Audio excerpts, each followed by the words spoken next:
Trump seizes on Los Angeles protests in contentious use of military amid migrant crackdown. Amid escalating protests in Los Angeles triggered by federal immigration raids, President Donald Trump has seized a moment to deploy National Guard troops, intensifying his crackdown on migrants. Simultaneously, a sweeping new travel ban affecting citizens from 12 countries has taken effect, reinforcing his hardline immigration stance. If you are interested in this topic, please pay attention and watch the video through to the end to get all the information. Please hit like and subscribe, and don't forget to push the notification bell for an upcoming video. Unrest sparked by federal immigration raids in Los Angeles provided a questionable catalyst for President Donald Trump to stage a demonstration of military force. His deployment of National Guard troops against the wishes of California's governor and LA's mayor, both Democrats, appears at this point to be mostly for show, intended to create the perception of the administration getting tough. But the reservist presence at a fraught, politicized moment could worsen tensions and even become a tripwire that prompts more aggressive administration action. Northern Command said Sunday evening that 500 U.S. Marines were now on prepare to deploy status ahead of what would be a stunning and constitutionally dubious escalation if they were to show up in Los Angeles.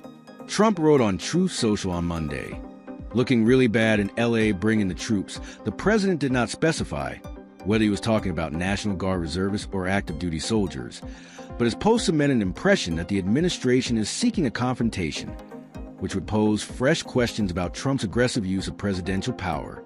Overnight, using flashbangs and tear gas to disperse crowds, with some officers hitting protesters, as well as protesters setting self-driving cars on fire.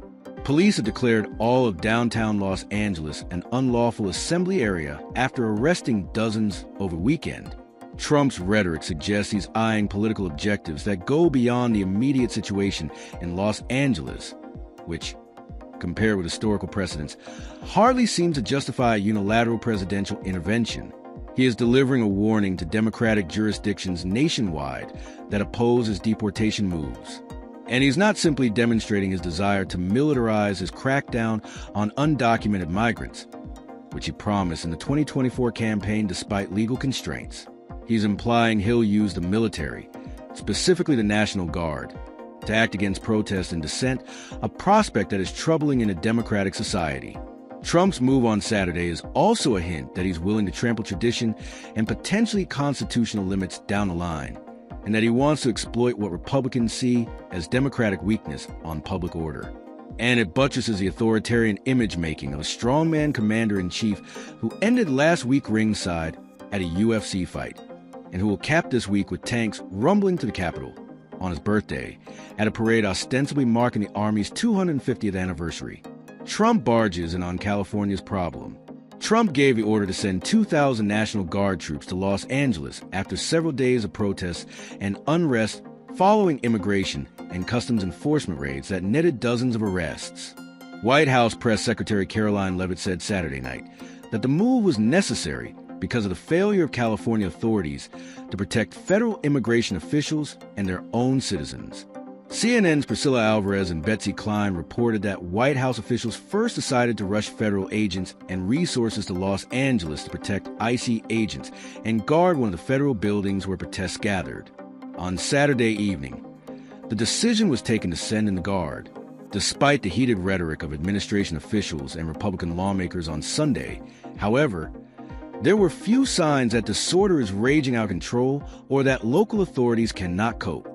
California Governor Gavin Newsom has accused Trump of taking a purposefully inflammatory step, and Los Angeles Mayor Karen Bass said National Guard deployments were not called for. And by the standards of outbursts of unrest in the U.S. over the past few decades, the situation in Los Angeles does not appear especially acute.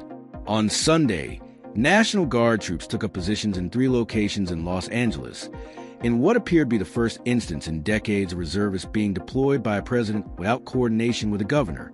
California National Guard troops, operating under the authority of Trump rather than Newsom after the president called them into federal service, pushing back demonstrators outside a detention center. A federal officer was seen firing what appeared to be a gas canister. The stationing of troops at federal facilities is a potentially significant distinction, since they were not initially being used in active law enforcement. Such a step would infringe on the Posse Comitatus Act, which bars federal troops from participating in law enforcement unless specifically authorized by the law or Congress. Even in this case, though, the legal situation is not definitive. The administration has not so far invoked the Insurrection Act, which in some circumstances permits the president to use the military to end an insurrection or rebellion of federal power in a state. An objective analysis of the situation in Los Angeles suggests no such extreme disorder yet, but one top administration official seems to be choosing his language with precision. Domestic policy advisor Stephen Miller posted on X that there were two choices: deport the invaders or surrender to insurrection. The echoing of the Insurrection Act by a powerful administration figure who claims an invasion of migrants justifies Trump's use of emergency and all but unlimited executive power is probably not a coincidence. The president doubled down in a Sunday Truth social post, claiming violent insurrectionist mobs are swarming and attacking federal agents. How the situation plays into Trump's political goals. The National Guard deployment clearly risks politicizing the military, but it's a political no-brainer for the White House. Images of troops in combat gear and the administration's vows to enforce order if local leaders won't boost Trump's tough guy image, which is an important factor in his appeal to his supporters. It bolsters Republican claims of fecklessness in liberal-run cities that have been plagued by homelessness and crime.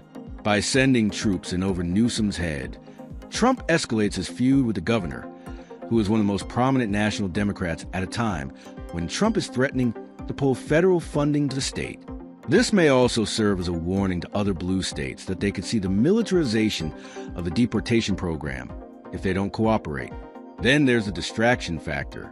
The theatrics of troop arrivals may help disguise the fact that deportations have yet to reach the level some supporters likely hope for. And at a dicey political moment, following his public estrangement from Elon Musk and with doubts hanging over his massive domestic spending bill, escalating an immigration controversy serves to change the subject for Trump.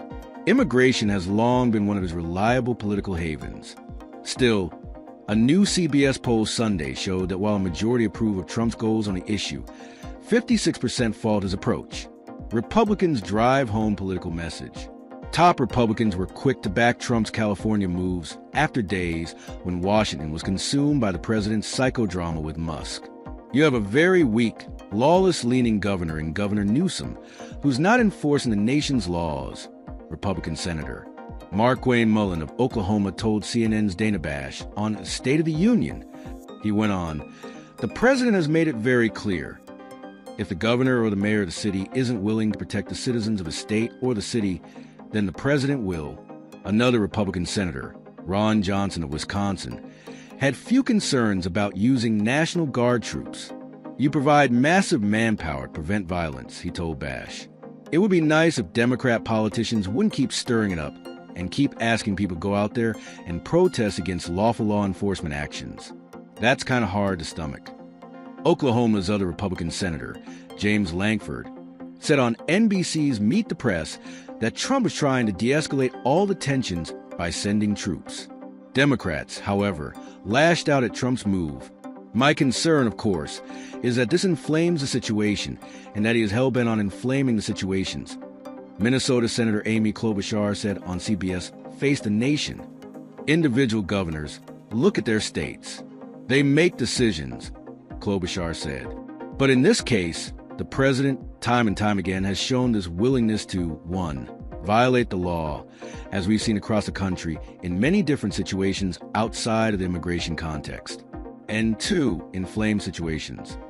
Senator Bernie Sanders, a Vermont independent who caucuses with Democrats, warned on State of the Union that we have a president who is moving this country rapidly into authoritarianism. Sanders added, "This guy wants all the power. He does not believe in the Constitution. He does not believe in the rule of law. He thinks he has a right to do anything he wants." Hegseth inflames the situation. Concerns Trump is flexing authoritarian impulses and that the administration would relish confrontations that allow it to move in this direction were underscored by a post on X by Defense Secretary Pete Hegseth. He wrote that if violence continued, active duty Marines at Camp Pendleton will also be mobilized and are on high alert. A threat by the Defense Secretary to deploy a force whose battle honors include Belowood, Iwo Jima, and Fallujah onto American streets does not only offend principles of democratic Republican government, it would almost certainly be illegal unless Trump invokes the Insurrection Act. At this point, the conditions of that legislation look nowhere near being met. Trump said Sunday he was not yet ready to invoke the act. Still, all this is chilling given his warning last year that he'd be prepared to use the military against the enemy from within. This also comes after 4 months in which the administration has used questionable presidential power to target institutions from law firms to universities to the media, and has used contentious national emergencies declared to unlock authorities on trade and immigration. Common Defense, the country's largest grassroots veterans organization, condemned Trump's deployment of the California National Guard. The militarized response to protests in Los Angeles is a dangerous escalation that undermines civil rights and betrays the principles we swore to uphold, said Naveed Shah, the group's political director and a U.S. Army veteran. Hegseth's post underscores one reason why critics regard him as unsuitable to serve as defense secretary, to the fear he'd do anything that Trump told him to, unlike first-term Pentagon Chief Mark Esper, who wrote in his book that the president asked whether troops could shoot in the legs demonstrators who gathered at the White House amid the George Floyd protests. I am not going to get ahead of conversations I would have with the president. However, there are laws and processes inside our Constitution that will be followed, Hegseth said. Leland Hegseth's tenure so far suggests he'd stand up against any of the president's more extreme ideas. That's one reason why Trump's unilateral deployment of reserve troops to Los Angeles seems like the initial thrust of an expanding administration effort to use the military in a domestic context. Donald Trump's travel ban. Donald Trump's travel ban takes effect today. Citizens from 12 countries affected all you need to know. United States President Donald Trump's new travel ban on citizens of 12 countries has come into effect today, June 9th. AFP reported, noting that those impacted especially include refugees and immigrants. On the list of countries in the divisive travel ban include Afghanistan, Iran, Haiti, and Libya, either those facing severe crisis or with adversarial relations against the U.S. The report added, what is Donald Trump's reason for the travel ban? Donald Trump announced the move last week after a crowd of Jewish protesters in Colorado were attacked by a man that White House claims had overstayed his visa. According to the U.S. president, the attack underscored the extreme dangers posed to our country by the entry of foreign nationals who are not properly vetted or who overstay their visas. Donald Trump added that Taliban-ruled Afghanistan and war-torn Libya, Sudan, Somalia, and Yemen lack competent central authorities for processing passports and vetting. Further, Iran was included because it is a state sponsor of terrorism. For the other countries, the order cited an above-average likelihood that people would overstay their visas. What is the scope of Donald Trump's travel ban? According to the White House, the move fully bars entry into the U.S. for citizens of the following 12 countries: Afghanistan, Chad, Congo-Brazzaville, Eritrea, Equatorial Guinea, Haiti, Iran, Libya, Myanmar, Somalia, Sudan, and Yemen. It also imposes a partial ban on travelers from Burundi, Cuba, Laos, Sierra Leone, Togo, Turkmenistan, and Venezuela. An exception will be made for some temporary work visas for these citizens. Donald Trump in his announcement had warned that new countries could be added as threats emerge around the world. Are there any exceptions to Donald Trump's U.S. travel ban? As per Donald Trump's order, the ban does not apply to athletes competing in the 2026 World Cup, co-hosted by Canada, Mexico, and the U.S., or the 2028 Los Angeles Olympics. It also does not apply to diplomats from the targeted countries.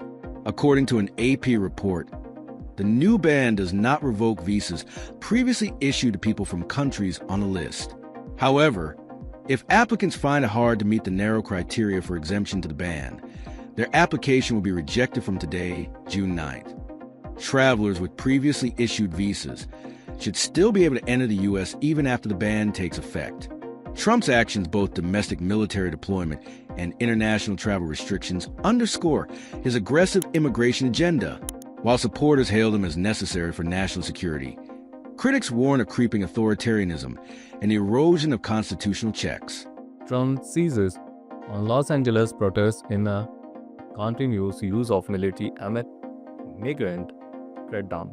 President Trump's at deployment of 2,000 National Guard troops to Los Angeles following immigration raids and ensuing protests has ignited fires, political and legal debates. Critics accuse Trump of bypassing constitutional norms by sending troops without the governor's consent, intensifying fears of authoritarian overreach. Protests escalated with police using tear gas and flashbacks, and demonstrators setting vehicles ablaze.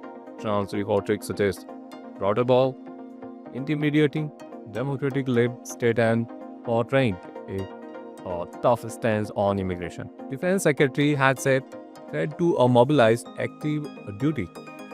Marines raised concern about violating the post committed act. Simultaneously, Trump enacted a travel ban affecting citizens from 12 crisis-affected or advisory nations, citing national security and visa overstays.